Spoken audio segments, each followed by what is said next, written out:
Maybe it was time. There's nothing else I could do.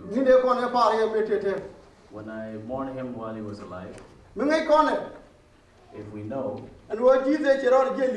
that Jesus Christ was resurrected from the dead, so shall it happen to Joshua also. But what is very important, we know that our tears cannot save us as Christians.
Opal Lual Yier passed away on January 26, 2009 at the age of 70 in Royal Alexandra Hospital in Edmonton, Alberta, Canada. The cause of his death was pancreatic cancer. Joshua was born on September 1, 1959 in the village of Jingmir, Nasir District, Upper Nile State, Southern Sudan. He belonged to Nyanjiok sub-clan of Wang, clan of Gajiok, subsection of Eastern Nuer. He was born to the union of late Lual Yier and Nyakang, Nyoach. His father, Lual Yier, was local chief of Wang sub-clan in Nasir. But at the height of the Second World War in 1945, Britain, which was the colonial power in Sudan, drafted him along with many Sudanese to liberate Ethiopia from Italian invasion. As a result, Joshua's father was killed in the Battle of Gambela in 1945 by Italian aircraft. The Sudanese and Ethiopian combined forces defeated Italy and accompanied Emperor Haile Selassie I back to his throne in Addis Ababa. It is to be recalled that Joshua Opal coined the name Nyakang for Emperor Haile Selassie, and all Nuer people know Haile Selassie by that name. And later he called his first son Nyakang in the honor of the emperor. Joshua had 3 wives, Sarah, Anna, and Martha. Sarah and Anna passed away. His current wife, Martha, lives here in Canada. Joshua is survived by his wife and 8 children who are Tadalech, Nyagwa, Tasloj, Nyalwat, who live here in Canada. Nyang and Nyakang live in the United States of America.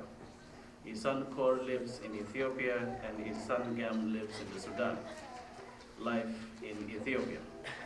Joshua started elementary school in Nasser, but fled to Ethiopia along with his friends David Agach and Chol Gok in 1962 during the formative years of Wang in Upper Nile State. He became a Wang soldier briefly and was the one who received Sudanese refugees at the camp of order with the Ethiopian government and the UN High Commissioner for Refugees for the first time in the history of Southern Sudanese struggle. In 1965, Joshua and his two friends decided to go to school, and it was Ras Imruk Masven, an Ethiopian general in the army, who decided to take them to his home.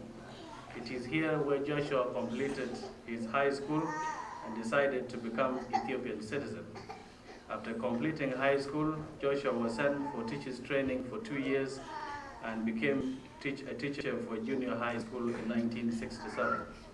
Joshua was appointed as a district commissioner for Eastern from 1976 to 1977, where he served the residents and assisted Sudanese refugees and One forces in Eastern.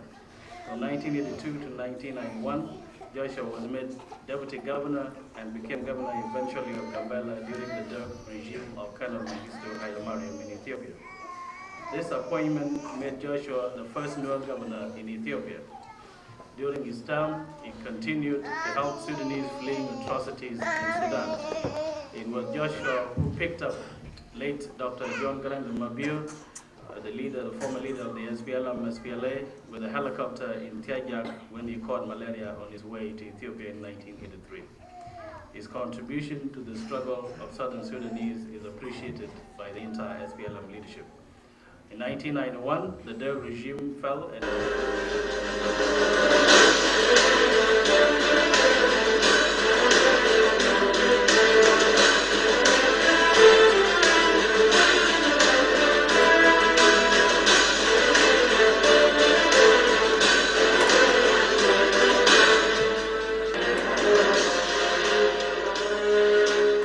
Joshua fled to Nasir, where he came from in Sudan, where he took refuge for 2 years.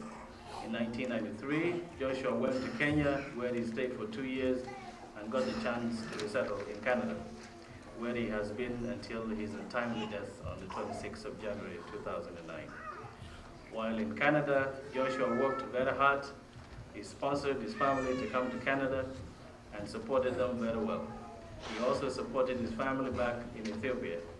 Joshua became an advisor for the Sudanese and Ethiopian communities in Edmonton and in Calgary.